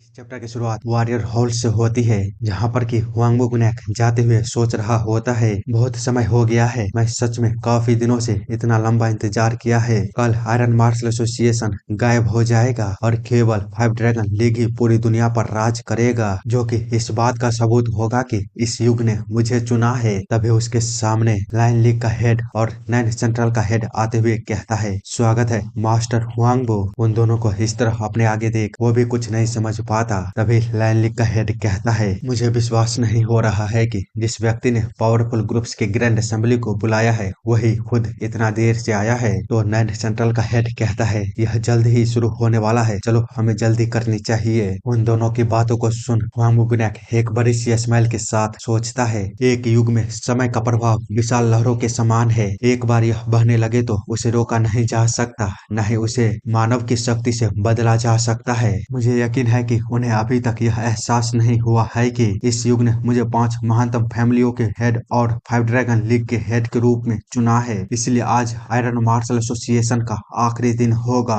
इतना सोचने के बाद वो उन दोनों से कहता है, चलो चलते हैं वॉरियर हॉल में। आगे हम देखते हैं कोई बोल रहा होता है, सबसे पहले हम उन वॉरियरों का आभार व्यक्त करना चाहते हैं जिन्होंने अपने बिजी काम के बावजूद भी यहाँ आने के लिए समय निकाला। इस बार वॉरियर हॉल में पावरफुल ग्रुप्स की ग्रैंड असेंबली के परिणाम स्वरूप हम आयरन मार्शल एसोसिएशन के लिए अगले कदम को तय करेंगे। 10 साल बाद पहली बार यहाँ इकट्ठा होने का कारण आयरन मार्शल एसोसिएशन के भविष्य के लिए बहुत महत्वपूर्ण चीजों का निर्धारण करना है। 10 साल के अपनी स्थापना के बाद आयरन मार्शल एसोसिएशन ने अपने प्रारंभिक उद्देश्य को पूरी तरह से पूरा किया है। इसका कर्तव्य नॉर्थ व्यूआन के अवशेषों पर निगरानी करना था, जो अभी भी मेनलैंड की भूमि पर कब्जा करना और लोक कल्याण को समायोजित करने के अवसरों की तलाश में है। अरे यार, इस तरह की काफी भाषण है, मैं थोड़ा स्किप करता हूँ। अंत में जोंगनन सेक्ट का ओल्ड मैन कहता है, परिणाम स्वरूप जिन लोगों को पिछले 10 वर्षों में बमुश्किल शांति मिली है उन्हें फिर से कठिनाइयों से गुजरना होगा। बस इसी से हम क्या भविष्यवाणी नहीं कर सकते थे कि कई नुकसान होंगे जो हमें भुगतने होंगे, और वो आयरन मार्शल एसोसिएशन के विघटन से हम कुछ भी हासिल नहीं कर पाएंगे। दूसरी तरफ उसका डिसेबल सोच रहा होता है, मास्टर ओरिजिनली आपकी तरफ से मेरा प्लेस होना चाहिए था, लेकिन वहाँ पर मेरे लिए अभी तक कोई जगह नहीं है। मैं निश्चित रूप से अपना सबसे बेस्ट करूंगा उस दिन तक जब मैं मास्टर और अपने बड़े भाइयों के बगल में लंबा खड़ा हो सकता हूँ। मैं निश्चित रूप से अपनी ताकत के साथ गर्व से जोंगनन सेक्ट लौटूंगा। वैसे भी यह इतना हास्यास्पद है कि 72 वॉरियरों के अलावा अन्य के लिए कोई भी सीट प्रदान नहीं की गई है। इस जगह पर काफी मैस मचा हुआ है। क्या यह सच में पावरफुल ग्रुप्स के ग्रैंड असेंबली है जो आयरन मार्शल आर्टिस्ट के भविष्य का फैसला करेगा? वोल्डबैगर उससे कहता है, क्या यह जगह तुम्हें मैस लगती है? नहीं, यह हुआंगमुगनैक के सावधानी पूर्वक क्रिएट की गई मेटिकुलस कैलकुलेशन है। जरा बैठने की सीटों पर अच्छी तरह से नजर डालो। सबसे पहले अंदर से बाहर की ओर वॉरियरों के लिए सीट है। यार, काफी सारी बातें चीत है। मैं डायरेक्ट तुम लोगों को समझा देता हूँ। देखो, इस ग्राफ में जो रेड कलर है वह 5 ड्रैगन लीग को दर्शाता है, बल्कि दोनों इसके अलावा दोनों कलर नाइट सेंट्रल और लाइन लीग को दर्शाता है। पर हुआंगमुगनैक ने इसमें ट्रिक को खेलते हुए दोनों ग्रुप नाइट सेंट्रल और लाइन लीग को वॉरियर हॉल के अंदर डाल दिया है, बल्कि 5 ड्रैगन लीग को मेन गेट पर लगा दिया है। आगे हम देखते हैं डैन का स्वर्ण ब्रदर, यार मैं इसका नाम भूल गया, थोड़ा एडजस्ट करना, याद आएगा तो मैं बता दूंगा। वह कहती है, सोहनुना ने मुझे पहले ही कहा था कि पावरफुल ग्रुप्स की ग्रैंड असेंबली सुचारू रूप से आगे बढ़ेगी, लेकिन फिर भी अगर कोई संकेत मिलता है कि कुछ गलत होने वाला है तो मुझे इससे पहले ही समझ लेना चाहिए। इसीलिए मैंने पहले ही 10 फ्लैग की मदद मांग ली है। वही 10 फ्लैग का लीडर कुछ भी नहीं समझ पाता है तो चिंता मत करो मेरे दोस्त, बस यह मुझ पर छोड़ दो। इसके ऐसे एक्सप्रेशन को देख, ये लोग कहते हैं तुम्हें इस तरह के एक्सप्रेशन को देने की कोई आवश्यकता नहीं है। वोल्डबैगर हंसते हुए कहता है, आखिरकार वो तुम्हारा दोस्त है। दूसरी तरफ हम लाइन लीग के हेड को देखते हैं जो कि हंसते हुए बोल रहा होता है, यह काफी बोरिंग है, मुझे तो नींद आ रही है। उसको देख लाइन लीग का हेड कहता है, ऐसे महत्वपूर्ण समय में आप ऐसा कुछ कैसे कर सकते हैं, जबकि हम यह तय कर रहे हैं आयरन मार्शल एसोसिएशन और गांगो का भाग्य। बहुत सारी आंखें हमें देख रही है, इसलिए आपको अधिक सावधानी से काम करना चाहिए। जो सुन लाइन लीग का हेड कहता है, ध्यान से काम करना, तुम यह किस तरह की बातें कर रहे हो? आखिर तुम मुझसे उम्मीद ही क्या कर सकते हो? जब मुझे बोरियत से नींद आ रही है तो अधिकांश वॉरियरों ने शुरुआत से ही अपनी पसंद को बना लिया है, तो अब क्या तुम्हें विश्वास है कि वे अपने पसंद को बदल देंगे? ऐसा नहीं होगा। भले ही उन्हें इस बात का एहसास भी हो कि उनका फैसला गलत है, तभी वे अपने पसंद को कभी भी नहीं बदलेंगे। लेकिन फिर भी सॉरी सेंट, तुम इस तरह काम कैसे कर सकते हो जब तुम भले ही पहले से जानते हो इसके बारे में? उन दोनों की बातों को बगल में बैठा वांगबोगनैक सुनने के बाद कहता है, सर टेरेंट ने अपनी सीमा को थोड़ा पार किया है, लेकिन उसने एक भी बात गलत नहीं कहा है। यह पावरफुल ग्रुप्स की ग्रैंड असेंबली जिसका कि हर कोई इतने लंबे समय से इंतजार कर रहा था, उसे मुझे नहीं लगता है कि हम इतने उबाऊ तरीके से आगे बढ़ा सकते हैं। हमें वॉरियरों के इंटरेस्ट को बढ़ाने के लिए कुछ करना चाहिए। आगे वो अपने माइंड के जरिए कहता है, यो बैकवी, क्या तुम यहाँ पर हो? तो बाहर खड़ा ब्लैक पर्सन कहता है, मैं व्हाइट ड्रैगन ग्रुप के साथ वॉरियर हॉल के बाहर खड़ा हूँ, प्लीज मुझे अपना ऑर्डर दीजिए। तो हुआंग वुगनैक उन सभी को ऑर्डर देते हुए कहता है, मैं चाहता हूँ कि तुम और व्हाइट ड्रैगन ग्रुप अब किंग ऑफ वॉर को यहाँ पर लाओ, समय आ गया है। तो ब्लैक पर्सन कहता है, क्या इतनी जल्दी?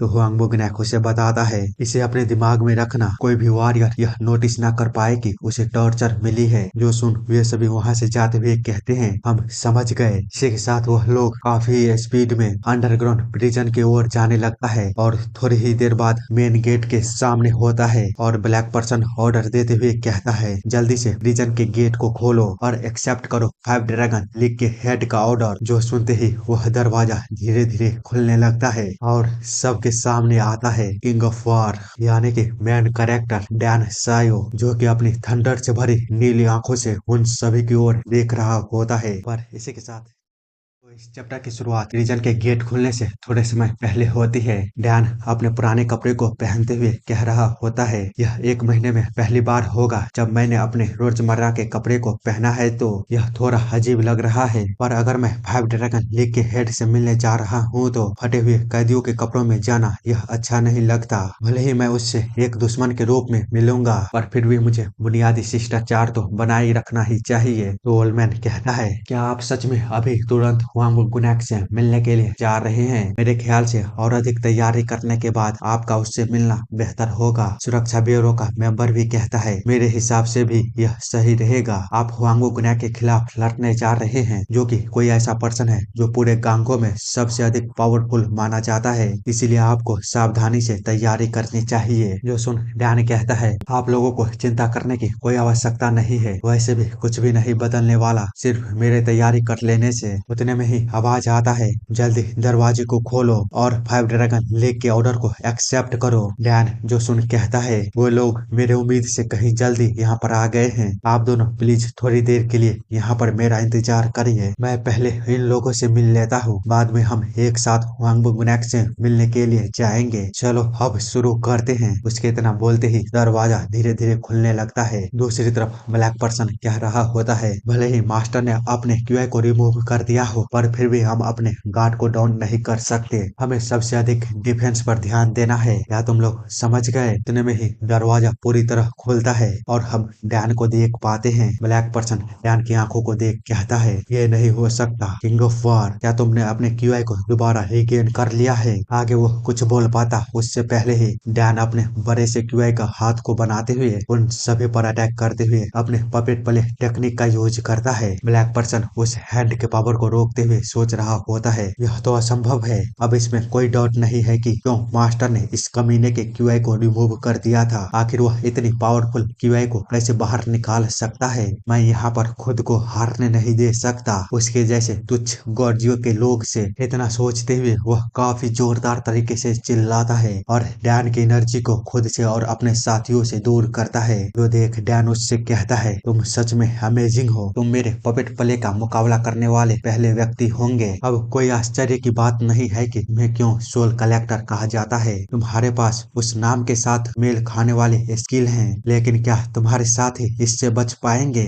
हम देखते हैं उसके सभी साथी डैन के पपेट प्ले टेक्निक की चपेट में पहले ही आ चुके होते हैं। अपने साथी की इस हालत को देख ब्लैक पर्सन कहता है, किंग ऑफ वॉर, आखिर तुम क्या करने की कोशिश कर रहे हो? वहीं उसके सभी स्कल मास्क वाले साथी उसी की ओर देखते हुए कह रहे होते हैं, किंग ऑफ वॉर, मैं तुम्हें मार डालूंगा किसी जॉम्बी की तरह, जिससे कि वह ब्लैक पर्सन भी थोड़ी देर के लिए घबरा गया होता है, लेकिन आगे वो कुछ कर पाता उससे पहले ही वह सारे स्वॉर्डमैन उस पर अटैक करते हुए कहते हैं, यहीं पर मर जाओ किंग ऑफ वॉर। तो ब्लैक पर्सन खुद को बचाते हुए कहता है, तो यही वह पपेट प्ले टेक्निक है जिससे कि अपने ओपोनेंट को पपेट में बदला जाता है, इसीलिए क्या व्हाइट ड्रैगन ग्रुप के सभी मेंबर मुझे किंग ऑफ वॉर के रूप में देख रहे हैं? वे मुझ पर अपनी पूरी ताकत के साथ हमला कर रहे हैं, अगर मैं इसे एक बार में तुम्हें खत्म नहीं कर पाया तो मैं यहीं पर मर जाऊंगा। उधर डैन उसे देखता हुआ कहता है, जैसा कि हुआंग बुकनैक के एक विश्वासी से अपेक्षा थी, तुम्हारे अंदर भले ही कितना ही वफादार सब ऑर्डिनेट क्यों न हो, फिर भी तुम धोखा देने में जरा सा भी हिचकिचाओगे नहीं। यह भले ही निर्दयता थी, पर फिर भी यह हेड जजमेंट के लेवल का था। हम देखते हैं ब्लैक पर्सन ने अपने सभी साथियों को मार दिया होता है और बोल रहा होता है, तुमने मेरे ही हाथों मेरे साथियों को मरवा डाला। किंग ऑफ वार, मैं तुम्हारे गर्दन को काट कर उनकी आत्माओं को शांति दूंगा। इतना बोलते हुए वह सीधे डैन की ओर बढ़ता है तो डैन उससे कहता है, जब हम पहले मिले थे तो तुम एक शांत दिमाग वाले आदमी की तरह लग रहे थे, लेकिन अब जब मैं तुम्हें फिर से देख रहा हूँ तो तुम एक गर्म स्वभाव वाले पर्सन, किसी पागल की तरह लग रहे हो। जो सुन ब्लैक पर्सन कहता है, अपना मुंह बंद कर कमीने कहीं के। इतना बोलते हुए वह तुरंत ही डैन के सामने से गायब हो जाता है। जो देख डैन कहता है, मुझे लगता है कि तुम एक जल्दी वाला मैच करना चाहते हो। चलो कोई बात नहीं, यह थोड़ा वार्म होने के लिए कोई बुरा नहीं है। मुझे दिखाओ तुम क्या कर सकते हो, मैं तुम्हारे साथ खेलने के लिए तैयार हूँ। इसी के साथ उन दोनों की फाइट शुरू हो जाती है। ब्लैक पर्सन अपने स्वॉर्ड के साथ काफी स्पीड में लगातार डैन पर अटैक किए जा रहा होता है, लेकिन हम देखते हैं डैन मुस्कुराता हुआ बस अपने हाथों से ही उसके सभी किए गए अटैकों को रोकता हुआ जा रहा होता है। उन दोनों की स्पीड इस हद तक बढ़ जाती है कि उन्हें देखना भी साफ साफ मुश्किल हो रहा होता है। एक समय ऐसा आता है जब वह दोनों एक दूसरे से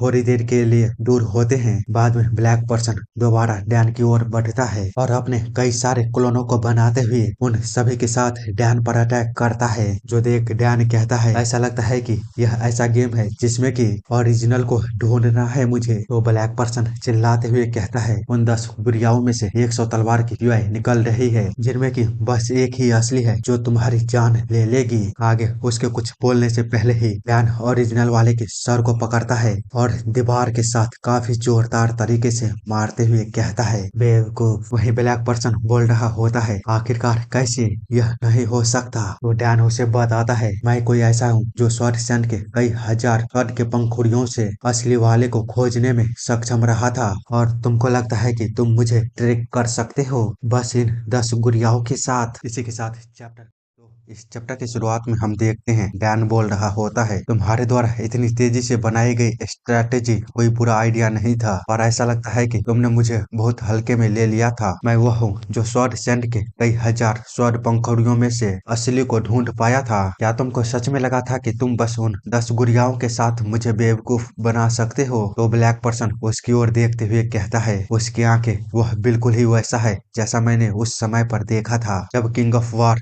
श्योरोंग को मारने के लिए गया था, और मैं बस उसे रोकने के लिए कहने के अलावा और कुछ भी नहीं कर पाया था। मैं डेडली सोल कलेक्टर हूँ जिसे गांगो में एक भयानक एग्जिस्टेंस माना जाता है, और फिर भी मैं उस आदमी के खिलाफ एक भी कदम नहीं बढ़ा पा रहा हूँ। पर मैं इतनी आसानी से हार नहीं मान सकता। किंग ऑफ वार से अभी भी मेरी दूरी बस एक कदम की है। मैं अगर कोशिश करता हूँ तो किंग ऑफ वार भले ही कितना ही पावरफुल क्यों न हो, वो इसे चकमा नहीं दे सकता। इसी के साथ वह उस पर अटैक करते हुए कहता है, किंग ऑफ वार, उस दिन की यादें मेरे लिए नर्क के समान है जिसे मैं कभी भी नहीं भूल सकता। तुम्हें इसके लिए भुगतान तो करना ही होगा। लेकिन तभी हम देखते हैं उसकी वह स्वॉर्ड वाली हाथ पूरी तरह से डिस्ट्रॉय होकर खत्म हो जाती है, क्योंकि डैन ने उस पर अपने अटैक को किया होता है हेवनली आर्टिलरी जनरल का फोर्स थंडर क्यूआई, जिसके चलते वह बंदा एकदम से ही दूर जाकर गिरता है और काफी जोरों से चिल्ला रहा होता है अपने हाथ के इस तरह खत्म होने के कारण। वही डैन उसके पास जाकर कहता है, मुझे विश्वास नहीं हो रहा है कि तुमने सोचा था कि मुझ पर इस तरह के सरप्राइज अटैक काम करेंगे। यह कितना रिडिकुलस है। तुम्हारे लिए काफी समय हो गया है गांगो में सबसे पावरफुल का शैडो बनकर, जिसके चलते तुम सबसे स्ट्रांग होने के बहकावे में आ गए हो। पर क्या तुम सच में सबसे स्ट्रांग हो? नहीं, बिल्कुल भी नहीं। अगर तुम उस लेवल के मार्शल आर्टिस्ट होते तो मुझे पूरा यकीन है कि तुम मेरे और अपने बीच के स्किल के अंतर को जान पाते। लेकिन अब जबकि तुम्हें पता नहीं है कि हमारे बीच का अंतर कितना है, तो तुम एक बेवकूफ के अलावा और कुछ भी नहीं हो। तो ब्लैक पर्सन कहता है, अपना मुंह बंद कर, मुझे इस तरह बेइज्जती करने से अच्छा मुझे मार डाल। जो सुन डैन कहता है, नहीं, बिल्कुल भी नहीं। तुम इतनी आसानी से मरने वाले नहीं हो, क्योंकि तुम फिलहाल के लिए तो काफी यूजफुल हो। तुम पहले मेरे पपेट प्ले को बड़ी ही आसानी से रोकने में एबल थे, पर चलो अब देखते हैं कि क्या तुम अभी भी ऐसा कर सकते हो। तुम्हें मैं अपने साथ हुआंग बुकनैक के आखिरी पल दिखाने दिखाने वाला हूँ, क्या तुम खुश हो? इसी के साथ डैन उसे भी अपने पपेट प्ले में डालते हुए कंट्रोल करने लगता है। आगे हम जोंगनोन सेक्ट के ओल्ड मैन को देखते हैं, जिससे कि कोई बोल रहा होता है, 1 मिनट रुक जाओ। तो ओल्ड मैन उस ओर देखते हुए कहता है, आखिर यहाँ पर चल क्या रहा है? वो स्टेज पर डोंग आते हुए कहता है, आप हमेशा इधर उधर की बातें करते रहते हो, नॉर्थ युआन और पब्लिक वेलफेयर के। मैं समझ नहीं पाता हूँ कि तुम इस तरह की बातें क्यों करते रहते हो, जिसमें कि आयरन मार्शल एसोसिएशन के द्वारा पिछले 10 सालों में हासिल की गई अचीवमेंट को लेकर बात करनी चाहिए, साथ ही अगले 10 सालों के लिए आने वाली प्लानिंग को बनानी चाहिए। पर फिर भी तुम इस मीनिंगफुल मीटिंग में जहाँ पर सभी वॉरियर गैदर हुए हैं, उसमें तुम कंस्ट्रक्टिव आर्ग्यूमेंट को कर रहे हो, साथ ही तुम उबाऊ भाषण भी काफी ही ज्यादा दे रहे हो, जिसके चलते यहाँ पर सभी को नींदें आ रही है। इसीलिए चलो मैं तुम्हें एक प्रस्ताव देता हूँ और रीजन देता हूँ कि क्यों आयरन मार्शल एसोसिएशन को डिसबैंड कर देना चाहिए। हमारी चीजों को ज्यादा तेजी से करने से यह थोड़ा सा मजेदार हो जाएगा, और बेशक मुझे केवल अपने मुंह से बहस करना होगा, क्योंकि मुझे अपने मार्शल आर्ट स्किल का उपयोग करके